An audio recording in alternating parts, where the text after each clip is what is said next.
Dimanche passé, le pasteur Alex nous a bénis avec un message édifiant portant sur la foi audacieuse que nous devons développer.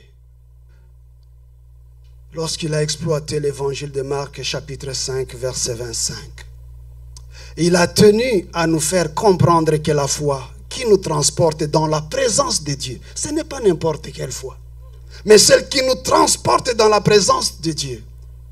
Ne pas confondre avec la pensée positive qui n'est fondée que sur la philosophie humaine.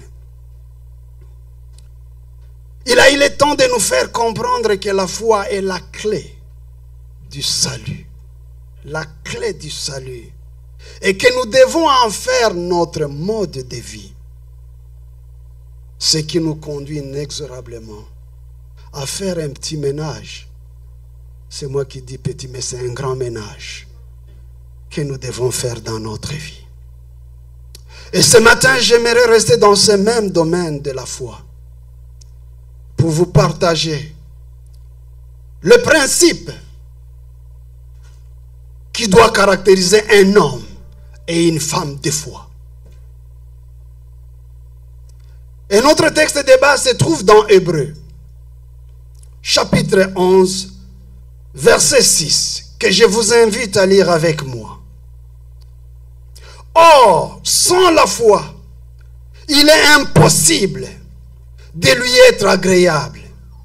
Car il faut que celui qui s'approche de Dieu croit que Dieu existe et qu'il est le rémunérateur de ceux qui le cherchent. Amen. Amen. Alléluia. Seigneur, enseigne ton peuple. Nous voici dans ta présence. Répands une onction exceptionnelle sur chacun de nous. Et que ta parole puisse restaurer nos vies. Pour que, Seigneur, nous soyons un modèle pour ce monde perdu. Au nom de Jésus-Christ. Amen. La Bible nous enseigne que Dieu nous aime. Oui. Son amour est infini. Son amour est incomparable. Et nous voyons que lorsque l'homme a péché, c'est Dieu lui-même qui a pris l'initiative d'aller le chercher. Dans sa fuite, dans sa honte. Lorsque l'homme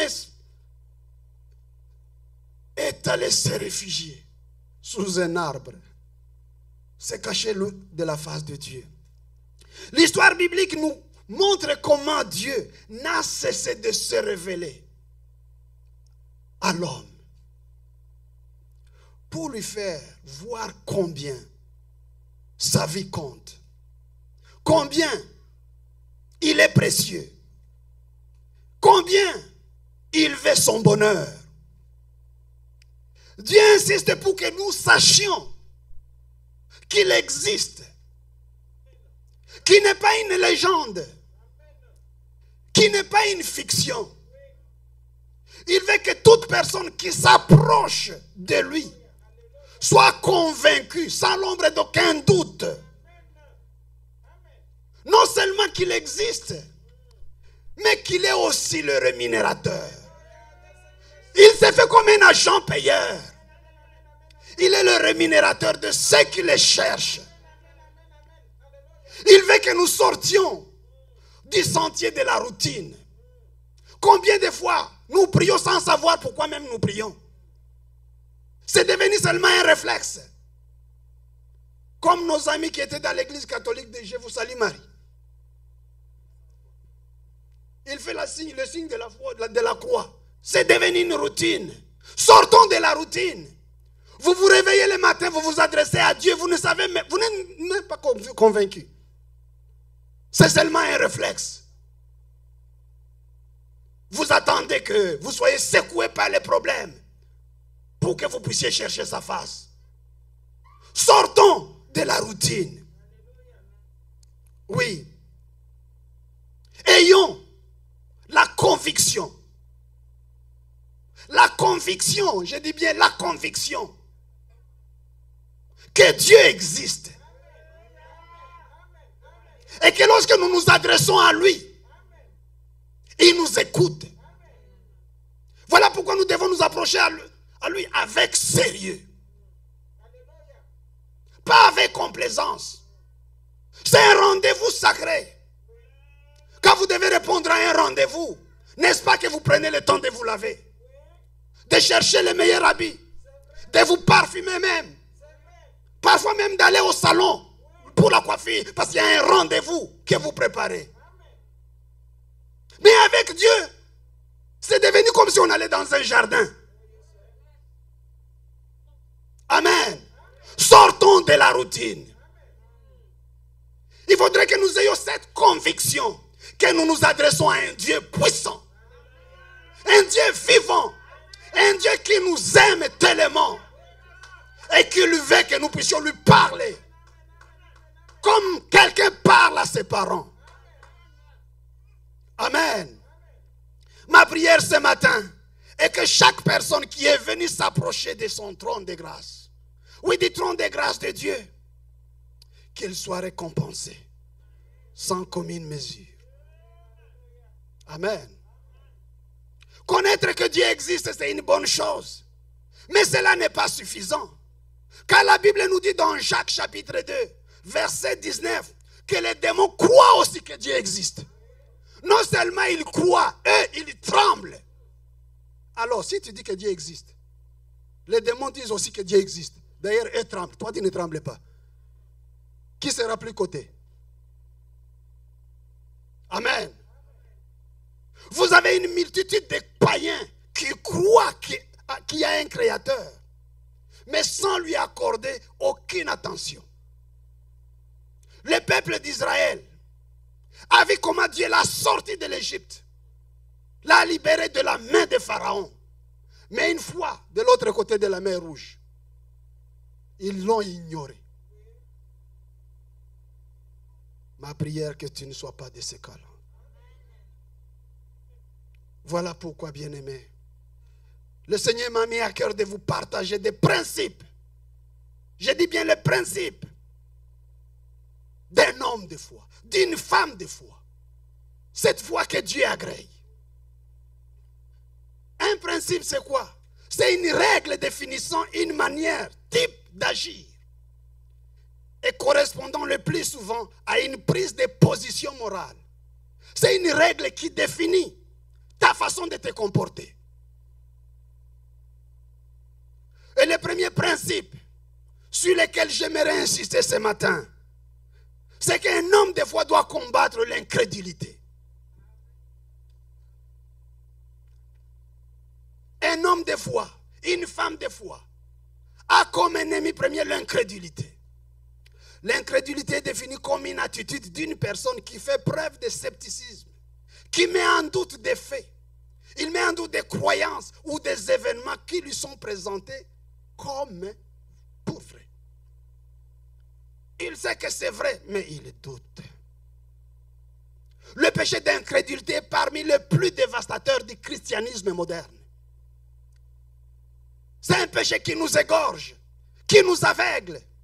Il nous endort et nous lie petit à petit. L'incrédulité est tellement plus grave, tellement lourde de conséquences que nous ne pouvons l'imaginer.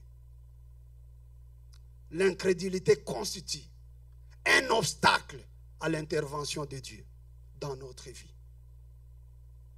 Combien de chrétiens croient que Dieu existe, mais n'espèrent plus son intervention pour répondre à leurs préoccupations. Ils sont convaincus que le miracle, c'est pour les autres, mais pas pour eux. Dans Marc chapitre 9, à partir du verset 14, nous lisons l'histoire de ce père désespéré par la situation de son fils, possédé par un démon muet depuis l'enfance. Ce démon a cessé de le jeter dans le feu et dans l'eau. Si vous êtes parent, vous savez ce que représente avoir un enfant en souffrance. Possédé par ce genre de démon. Un démon muet qui ne faisait que tourmenter ses pauvres enfants, les jeter dans le feu et dans l'eau. Ce père a tout fait pour trouver la solution, mais c'était échec après échec. Il est venu auprès des disciples du Seigneur pour qu'ils fassent quelque chose. Échec, échec, échec. Et Christ intervient dans le décor. Le Père, voyant le Seigneur, il vient s'adresser à lui. Mais de quelle manière? Il dit, Seigneur, mais si tu peux quelque chose, viens à notre secours et compassion de nous. Si tu peux quelque chose. Et le Seigneur réagit. Si tu peux. Le pauvre papa a compris qu'il y avait quelque chose qui clochait. Et qu'est-ce qu'il va dire? Lorsque le Seigneur dit que tout est possible à celui qui croit. Tout est possible à celui qui croit. Aussitôt le père de l'enfant s'écria au verset 24. Je crois. Viens au secours de mon incrédulité. Je crois, Seigneur. Viens au secours de mon incrédulité. Ce n'est qu'après avoir reconnu que l'incrédulité devenait un obstacle que le Seigneur intervient. Et son enfant fut délivré. Jésus-Christ est le même hier, aujourd'hui et éternellement. Il est immuable, il ne change pas. Il est omnipotent. C'est-à-dire quoi? Il est partout. Ce n'est pas seulement à Jérusalem où il faut aller prier. Il est partout. Il est tout puissant. Et absolument désireux de faire dans notre vie au-delà de ce à quoi nous pouvons penser. Combattons l'incrédulité qui n'épargne personne. Personne n'est à l'abri de l'incrédulité. Nous avons beaucoup de promesses que Dieu nous a fait, qu'il a fait à chacun de nous. Ce n'est pas seulement pour moi, mais il a fait aussi pour toi. Mais peu d'entre nous y croient. La Bible nous dit que le nom de Jésus-Christ est tellement puissant que rien ne peut nous résister. Comme l'histoire de ce père désespéré par la situation de son fils. Nous sommes nombreux qui sommes effrayés de ce que nos yeux voient, de ce que dit la science, de la montée de l'injustice, pour conclure tout simplement l'impossibilité. Nous ne sommes pas les seuls, mais ce n'est pas la raison. Lorsque nous lisons le premier chapitre d'Habakkuk, qui a été effrayé par ce qu'il voyait, le premier verset décrit son cri de détresse qu'il adresse au Seigneur. Écoute sa prière. Jusqu'à quand, ô Éternel, j'ai crié et tu n'écoutes pas. J'ai crié vers toi à la violence et tu ne secours pas. Pourquoi me fais-tu voir l'iniquité et contemples-tu l'injustice? Ça, c'est le cri de détresse d'Habakkuk. Oui, comme Habakkuk, beaucoup d'entre nous, nous traversons des moments difficiles. Beaucoup d'entre nous ont crié aussi fort qu'ils le pouvaient. Mais le ciel est resté fermé, si bien qu'ils ne croient plus. Ils sont même à la défensive, comme Habakkuk que nous lisons au début du chapitre. Il dit, j'ai veillé pour voir ce que l'Éternel me dirait et ce que je répliquerai à ma plainte. C'est-à-dire, je suis prêt à répliquer. J'ai veillé. Oui, il y a les gens qui veillent et disent, Seigneur, je t'attends. Tu ne regardes pas cette situation. Ça dure depuis longtemps. Et tu ne réponds pas. Je t'attends. Il est à la défensive. Il ne croit plus. Ce que j'aime chez Habakkuk, c'est qu'il est authentique. Quand vous vous adressez à Dieu, soyez authentique. Quand ça ne va pas, dis au Seigneur, ça ne va pas. Ça ne sert à rien de marcher sur le dos de la cuillère. Non, ça ne va pas. Tu dis, Seigneur, tu sais que ça ne va pas. Habakkuk est sérieux. Il est authentique. Vous savez, les chrétiens que nous sommes devenus là, nous disons tout, ça va bien, alors que ça brûle.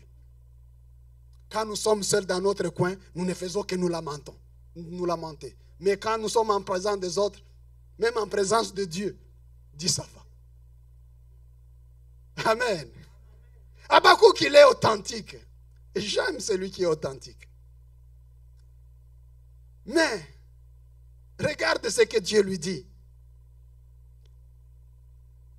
Et ce qu'il lui dit, c'est ce qu'il te dit ce matin. Il dit, l'Éternel m'adressa la parole et il dit, écris la prophétie. Grave-la sur des tables, afin qu'on la lise couramment. Car c'est une prophétie dont le temps est déjà fixé. Elle marche vers son terme et elle ne mentira pas. Elle marche vers son terme et elle ne mentira pas. Si elle tarde, ça ce n'est pas un problème. Si elle tarde, toi ce que tu dois faire c'est quoi? Attends-la. Amen. Attends-la, car elle s'accomplira. Et il répète, elle s'accomplira certainement. Amen. Écris-les, grave-la, lis-la couramment. C'est une prophétie certaine. Le début de son accomplissement est déjà en mouvement. C'est déjà en mouvement.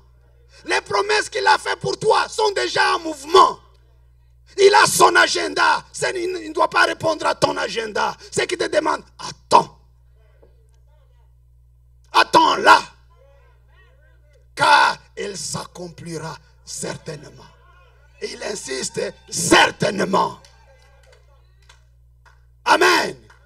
Combattons l'incrédulité. Si nous voulons être agréables à Dieu, combattons l'incrédulité sous toutes ses formes. Le deuxième principe, c'est qu'un homme ou une femme de foi doit prendre une résolution pour se conformer à la parole du Seigneur. Une résolution d'obéir à la parole du Seigneur. Je dis bien une résolution. La résolution, c'est un acte par lequel, après réflexion, on décide volontairement d'accomplir quelque chose. Un acte par lequel, après réflexion, on ne prend pas une résolution en catastrophe. On réfléchit. On pèse les pour et les contre. Et on décide volontairement, sans pression. Personne ne te presse. Amen. Vous prenez la décision d'accomplir quelque chose. Par exemple, prendre la résolution de ne plus boire. Vous pouvez enseigner avec la Bible, boire c'est un péché, ça ne changera jamais personne. Ça ne changera jamais personne. Celui qui veut une justification, il la trouvera. Et vous aurez du mal à le déboulonner. Mais lui-même, s'il prend la décision aujourd'hui, j'abandonne. Quand il prend cette résolution, rien ne pourra l'arrêter. Ça fait plus de 30 ans, moi j'avais pris cette résolution. J'étais seul. Je dis, à partir d'aujourd'hui, plus de bière dans ma bouche. Le lendemain, mes amis, mes collègues de travail, après service, disent, est-ce qu'on peut encore le prendre? Je dis, non, non, non. Moi, mon quota, je l'ai fini hier. J'ai fini mon quota. Il dit, es-tu sérieux? Il dit, mon quota, je l'ai fini hier. Et c'était terminé. Tu prends la résolution de ne plus mentir, de ne plus trahir, de ne plus prendre la femme d'autrui ou le mari d'autrui. Tu prends la résolution de ne plus te prostituer. Tu dis, les boîtes de nuit, mon quota, je l'ai fini. Amen. La haine, mon quota, je l'ai fini. Le mensonge, mon quota, c'est terminé. Et personne ne va m'obliger de mentir. Personne ne va m'obliger de haïr. Si la haine vient frapper à ma porte, je vais la résister. En comptant sur le Seigneur. Tu prends la résolution de t'impliquer dans l'avancement de l'œuvre. Tu dis, je vais travailler pour mon Seigneur. Personne ne te force, mais tu prends la résolution.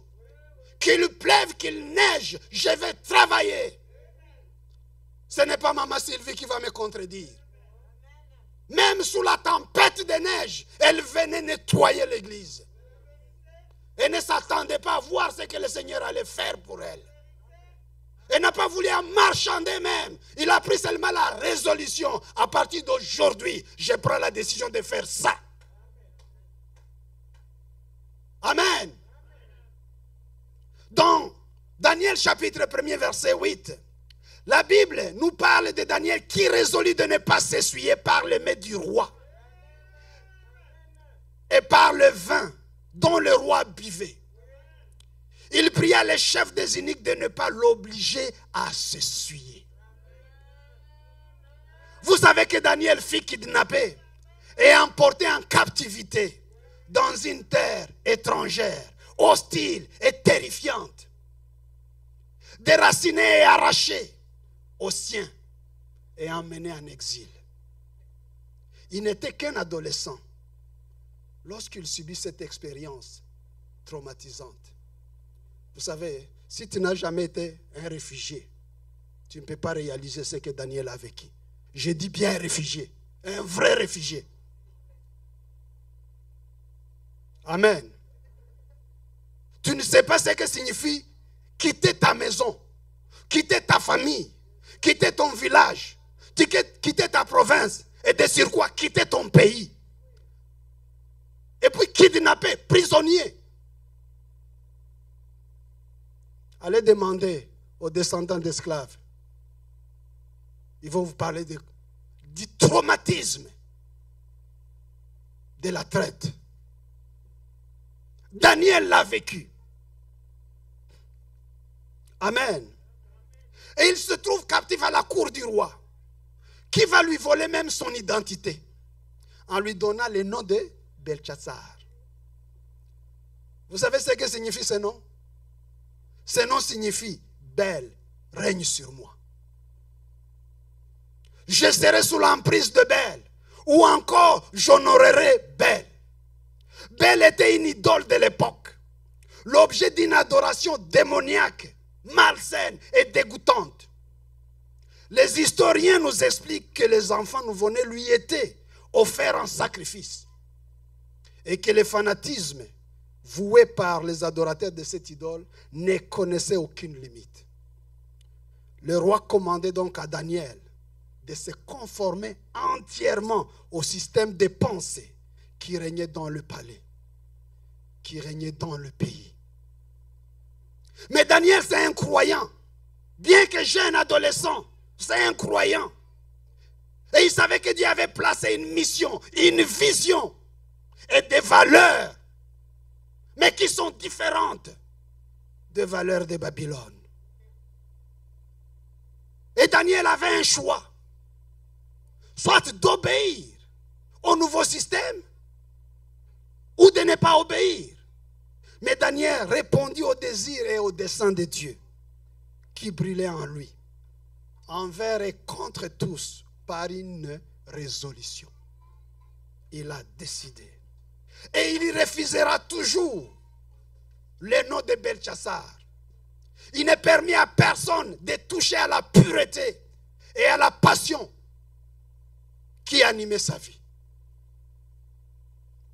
Le nom de Daniel, contrairement au nom de Bel, le nom de Daniel signifie « Dieu sera mon juge ». Les experts en étymologie hébraïque nous indiquent que les nuances données à son nom peuvent être « Dieu seul, mon juge ». Ou encore « Dieu n'a pas encore rendu son verdict ».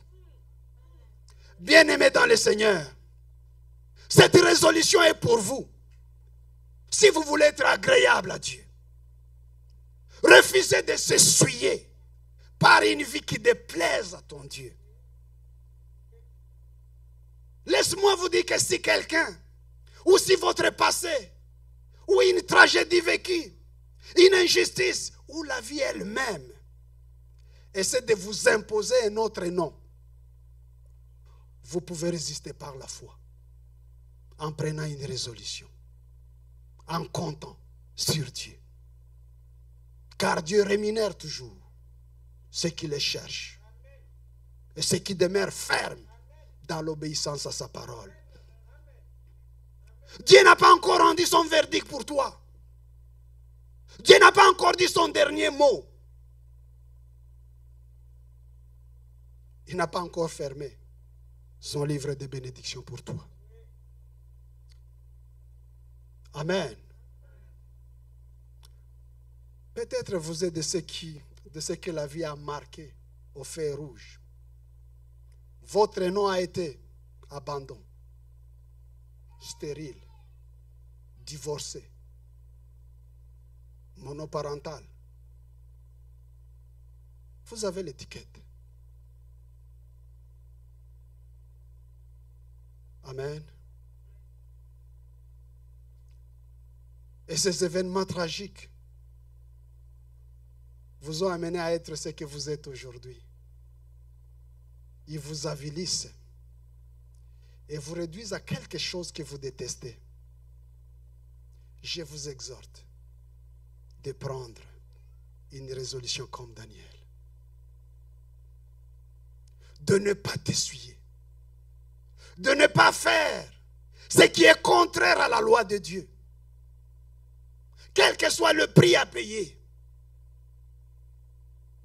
Vous pouvez transformer avec l'aide de Dieu ce qu'a été votre passé. Et arrêter des tendances et des habitudes que vous ne laisserez plus jamais quelqu'un vous les appliquer. Avec Dieu, rien n'est impossible. Il voit l'état de ton cœur.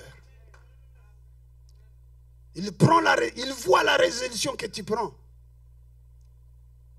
Et lorsque ta résolution est ferme, lorsque tu es sérieux, même si c'est contraire à ce que les autres voudraient que tu fasses, Dieu va ouvrir pour toi les portes de bénédiction qui étaient fermées. Amen. Amen, peuple de Dieu. Troisième principe. Un homme ou une femme de foi doit être un artisan de la paix. Il doit être un artisan de la paix. Il doit faire régner la paix dans son environnement. Faire régner la paix dans sa famille. Même au travail. Pour ne pas dire à l'église du Seigneur. J'ai été captivé par la méditation de Genèse chapitre 13. Qui nous parle d'un conflit qui a éclaté entre Abraham, cet homme de foi, avec son neveu, Lot. Abraham marche étape après étape vers la terre promise. Il est à la tête d'un peuple nombreux, à la tête d'un clan familial, avec des centaines d'employés, des serviteurs, qui ont beaucoup d'enfants et des milliers de têtes de bétail. Il s'agit d'un homme puissant. Je dis bien d'un homme puissant et qui est prospère. Le verset 2 de chapitre 13 dans Genèse nous dit qu'Abraham était très riche en troupeaux, en argent et en or. Et le verset 6 nous dit que la contrée était insuffisante pour qu'Abraham et Lot demeurent ensemble, car leurs biens étaient considérables, si bien qu'il y eut querelle entre le berger des troupeaux d'Abraham et le berger des troupeaux de Lot. Il y a eu chicane. Abraham dit à Lot, qu'il n'y ait point, je te prie. J'aime cette formule. Qu'il n'y ait point, je te prie, de dispute entre moi et toi, ni entre mes bergers et tes bergers, car nous sommes frères. Car nous sommes frères. Je t'en prie, qu'il n'y ait pas de dispute, qu'il n'y ait pas de chicane entre tes bergers et les miens. Nous sommes frères. Qu'il n'y ait pas de chicane d'esprit entre toi et moi. Nous sommes frères. Et vous savez qu'Abraham a recueilli Lot, son neveu, qui est fils de son frère qui était décédé. Abraham le prit sous son aile, dans un moment où Lot était fragile, vulnérable, où il n'avait rien. C'était dans un moment de grande douleur. Et Lot a prospéré sous son aile, à cause de sa bonté, de la générosité d'Abraham et de la protection dont il lui a offert. Abraham, c'était un patriarche.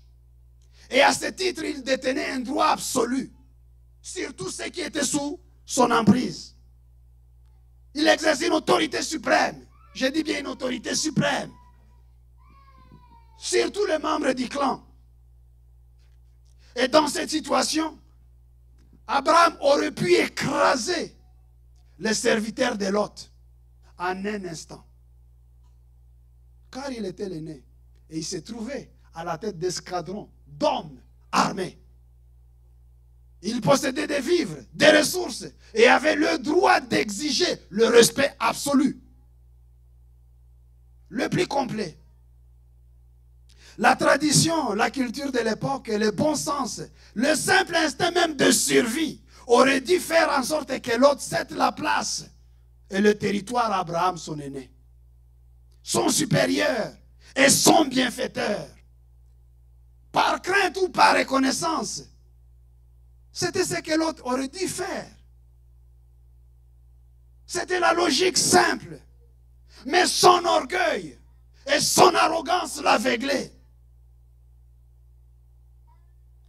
Je m'imagine un instant, pendant qu'Abraham est en train de parler à son neveu Lot, la réaction de ses serviteurs. Dit, donne-nous l'occasion seulement de l'écraser. C'est un ingrat. Avec tout ce que tu as fait pour lui, comment il peut se comporter de la sorte?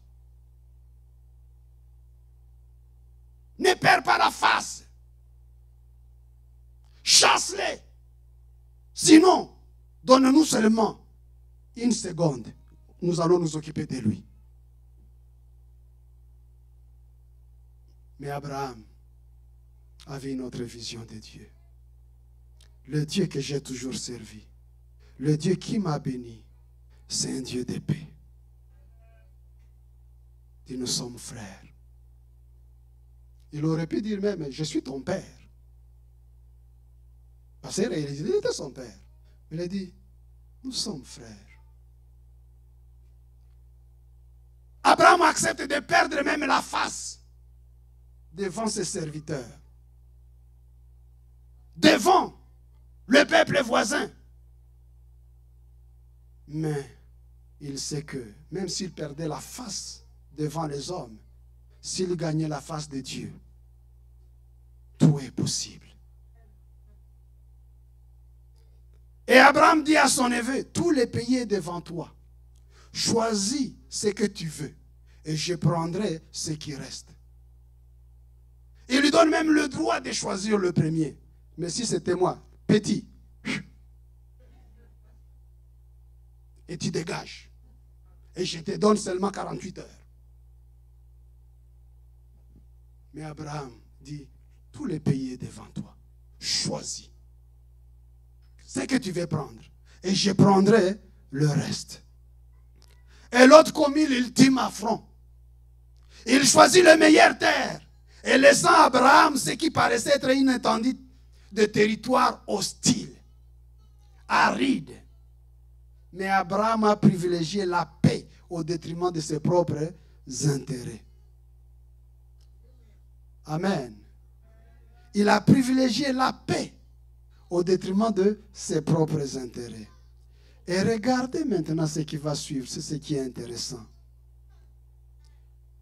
Au verset 14, la Bible nous dit que l'Éternel dit à Abraham, alors que l'autre s'est séparé de lui, lève donc les yeux et regarde aussi loin que tu peux, au nord, au sud, à l'est, à l'ouest, car tous les pays que tu vois, je te les donne à toi et à ta descendance. Et la bénédiction sera au-delà de ce que tu peux imaginer. Amen. Amen. Il gagne la face de Dieu. Il accepte de perdre la face devant les hommes. Mais regarde ce que Dieu lui promet. Il dit, pendant que l'autre s'est séparé, hein? Donc l'autre est en train de partir, d'occuper. Hein? Et le Seigneur apparaît à Abraham. Il dit, regarde, aussi loin que tes yeux peuvent voir, au nord, au sud, à l'est, à l'ouest, même la partie que l'autre prend là, ce n'est que pour un temps. Tout, c'est à toi et à ta postérité. Et tes bénédictions seront sans commune mesure. Amen. Est-ce que vous voyez ce que nous gagnons lorsque nous sommes les artisans de la paix? Est-ce que vous regardez ce qui est agréable à notre Dieu? Au lieu d'être les artisans de la paix, nous sommes devenus des spécialistes des chicanes. Là où les hommes et les femmes sont en paix, nous cherchons toujours à les diviser. Et puis nous venons présenter nos doléances à Dieu. On ne va pas lui être agréable. Amen. Amen. Soyons les artisans de la paix, quel que soit le prix à payer, même si nous devons perdre la face devant les hommes. Mais lorsque nous gagnons la face de Dieu, tout est possible. Même ce que nous semblons avoir perdu, nous les gagnons pareil. Amen. Le quatrième principe. Un homme ou une femme de foi. C'est un homme, c'est une femme d'action. C'est un homme ou une femme d'action. J'aimerais rappeler quelqu'un ce matin que Dieu compte sur toi pour bénir son église. Amen. Oui. Devant Dieu, chaque personne qui le reçoit, qui croit en lui, il a une valeur inestimable. Tous ceux qui ont cru à cette vérité n'ont jamais été déçus. Personne n'est inutile dans la maison du Seigneur. Personne n'est inutile dans l'œuvre du Seigneur. Que vous soyez nouveau ou ancien. Ça serait d'ailleurs un bémol pour les anciens. Parce que vous avez perdu le temps. Amen. Personne n'est inutile. Vous comptez pour Dieu compte sur vous. Oui. Chacun a un rôle à jouer. Le leader de l'église a besoin d'être soutenu. N'attendez même pas qu'il vous appelle. Chaque fois que vous constaterez, il y a un vide quelque part. Personne d'autre ne peut le combler si ce n'est que toi. Amen. Pour vous en convaincre, le temps passe, je ne peux pas vous lire ces textes, mais vous pouvez les lire à la maison. Dans Exode chapitre 17, vous pouvez lire à partir du verset 8. Ces textes qui nous parlent d'Abimelech qui veut combattre Israël à Rephidim. Moïse demande à Josué de choisir des hommes pour aller au front. Aller combattre Abimelech. Ce n'est pas le peuple d'Israël qui provoque un conflit. Ils sont attaqués. Moïse dit à Josué, prends les hommes, allez combattre, et moi j'irai à la montagne. J'irai implorer la grâce du Seigneur. Et Moïse était sur la montagne et ses bras tendus vers Dieu, qui symbolise sa dépendance de foi en Dieu pour la victoire contre ses ennemis. Oui, la bataille appartient à l'Éternel. Les armes de notre combat ne sont pas charnelles, mais spirituelles, par la force surnaturelle de Dieu, pour abattre les forteresses. Dans la vie de Moïse, comme dans la nôtre, les combats et les conquêtes sont les mêmes. Je ne peux rien faire par moi-même.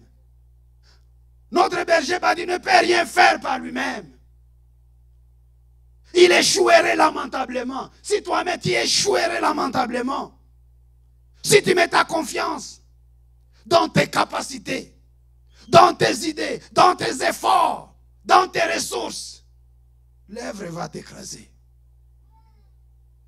Dans ces combats invisibles, et pendant que les hostilités font rage, nos armes et nos victoires se trouvent seulement lorsque sur la montagne devant Dieu, nous levons nos bras vers Dieu, vers lui avec confiance et abandon. À lui la guerre, à lui la gloire. Amen. Quelque chose de fascinant se déroule sur la montagne. Les bras de Moïse se fatiguent. Et quand les bras de Moïse se fatiguent, quand il les baisse, dans la vallée, les fronts, les rapports de force changent. Les hommes de Josué sont massacrés. Amen. Aaron et Hur constatent que les mains baissent. Que Moïse, il n'a plus d'énergie. Moïse ne les appelle pas. Et même ils prennent l'initiative pour venir soutenir ses bras. Il dit, nous sommes avec toi Moïse. Tu peux avoir tes faiblesses. Oui, nous savons aussi les nôtres. Mais dans ces combats, nous avons besoin de l'unité. Nous sommes avec toi. Nous sommes aussi utiles pour l'œuvre. Amen.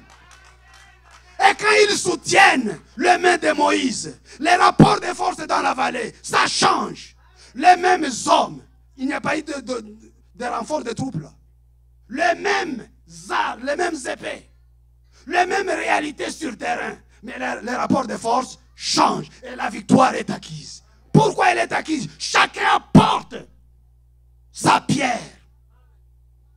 Et là on fait éclater la gloire de Dieu.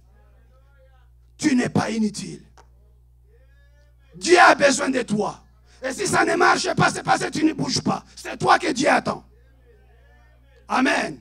Ça ne marche pas, c'est toi que Dieu attend.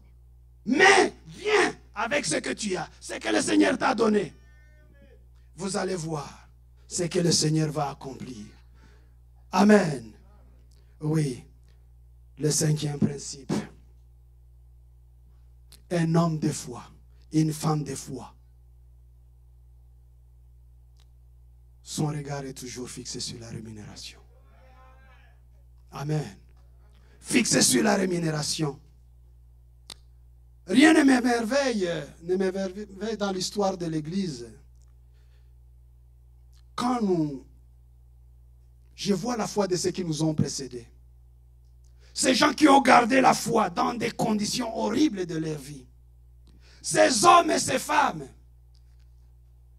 qui ont été persécutés, lapidés sans jamais abandonner la foi en Jésus-Christ. Étienne fut lapidé.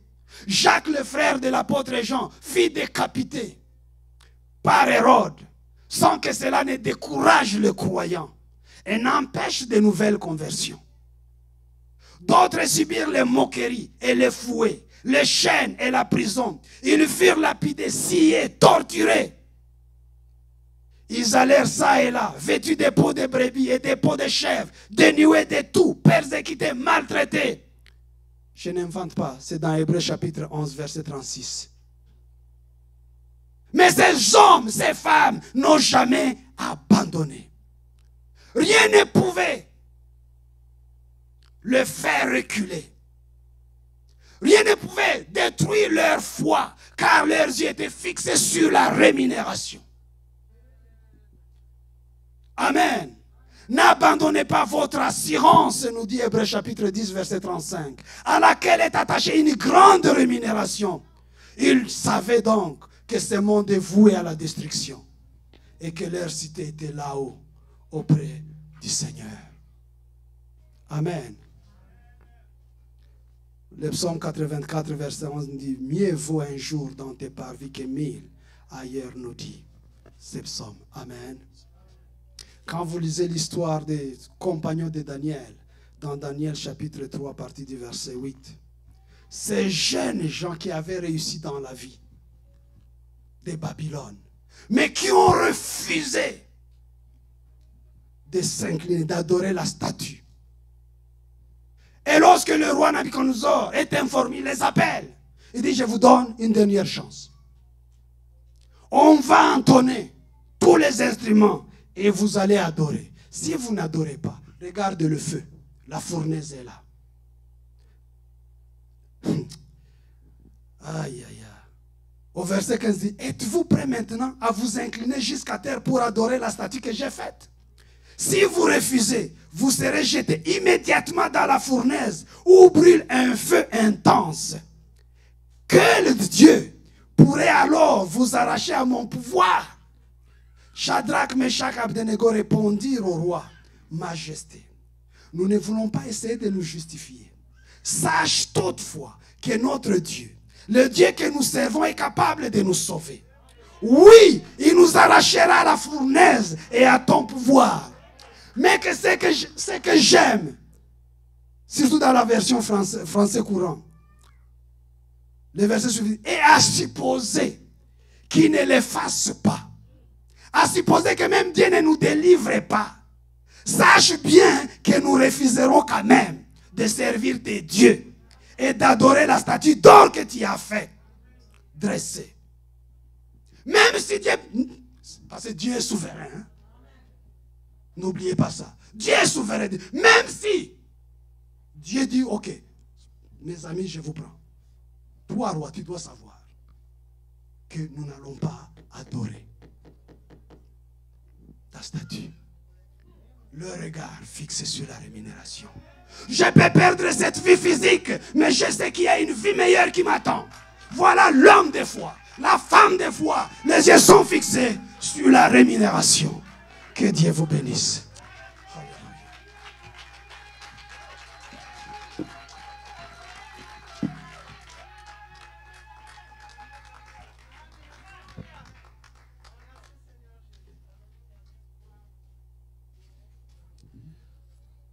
Lorsque nous parlons de la foi, cela n'est pas réservé à un voisin ou à quelqu'un d'autre. La vie de la foi, ce n'est pas la vie des discours, ce n'est pas la vie des théories. La vie de la foi, c'est une vie d'expérience, c'est une invitation à une expérience, c'est une expérience mystique. Quand on dit cela, ce n'est pas qu'on est magicien, non, il y a du mysticisme dans la foi, c'est-à-dire du surnaturel, du spirituel. La vie de la foi s'enseigne et se pratique. Vous regardez Jacques et Jean arrivaient avec Jésus dans un village où les individus n'ont pas été cléments avec le Seigneur. Mais écoutez leur demande. Seigneur, tu permets que nous puissions appeler le feu du ciel pour consumer ces individus. Mais qui avait appris à ces jeunes gens qu'ils étaient capables d'appeler, de faire descendre le feu du ciel? Et la vérité est que si Jésus n'était pas intervenu, ils allaient par la foi faire descendre le feu du ciel et consumer ces gens-là. Ils n'ont pas cherché à réfléchir, frères et sœurs bien-aimés. Le problème que nous avons, c'est de beaucoup réfléchir. Le problème que nous avons, c'est de chercher à rapprocher le spirituel de notre intelligence. Donc, à introduire le spirituel dans le moule de notre intelligence. Parce que physiquement parlant, on ne peut pas marcher sur l'eau. Donc, ça c'est impossible. Ça ne peut même pas devenir un sujet de prière. Mais la Bible dit que c'est lui qui s'approche de Dieu. C'est lui qui s'approche de Dieu. Tu veux t'approcher de Dieu. Il faut te mettre à l'esprit que Dieu existe. Non seulement qu'il existe, il est le rémunérateur de ceux qui le cherchent. C'est-à-dire, et en tant que rémunérateur, il a des capacités que vous n'avez pas. C'est le comptable qui a de l'argent pour payer. Ce n'est pas l'agent qui est payé qui a de l'argent pour payer. Il attend le comptable.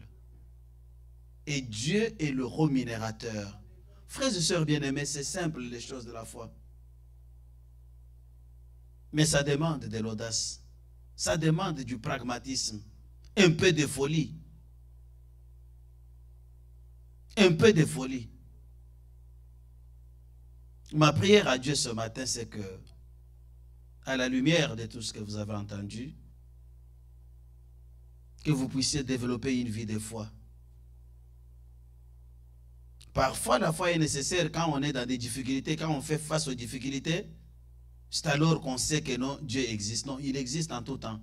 En difficulté, comme quand il n'y a pas de difficulté, il est le même Dieu qui existe. Nous nous tenons debout pour terminer ce moment.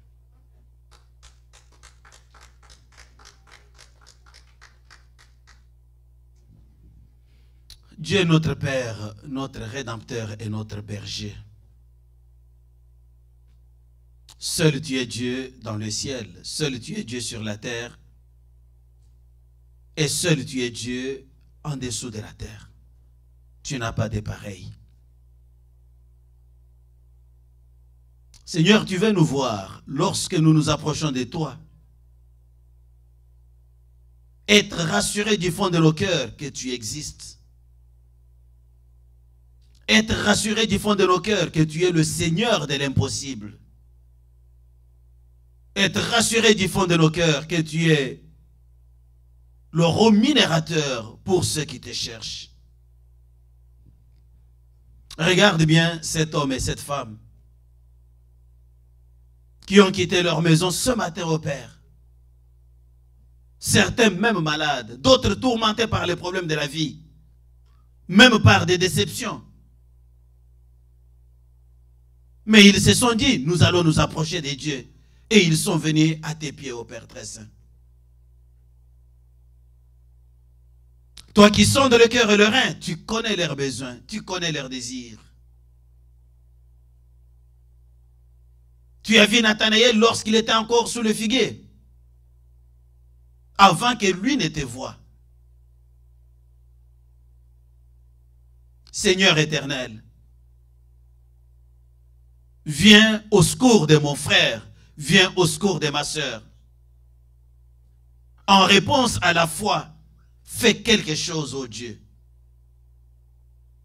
En réponse à sa foi, fais tomber les liens. En réponse à sa foi, donne-lui ce que son cœur désire. Il y a des parents qui pleurent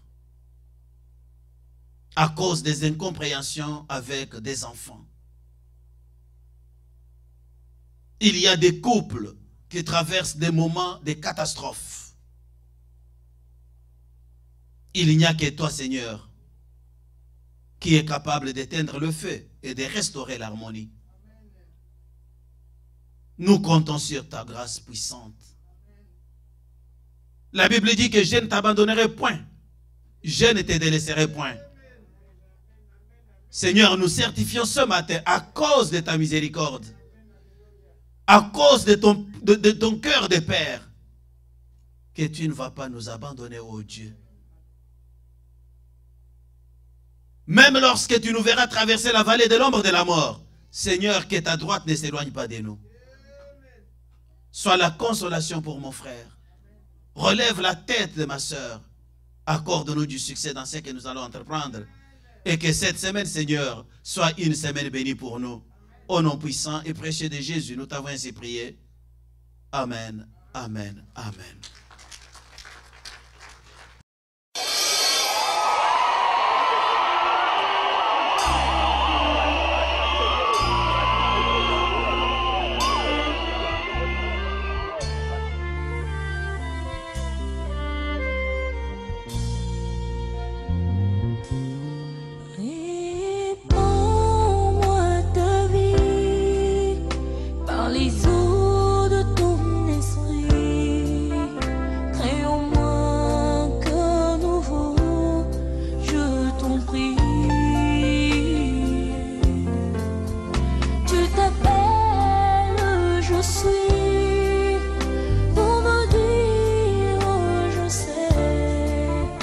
Parce que rien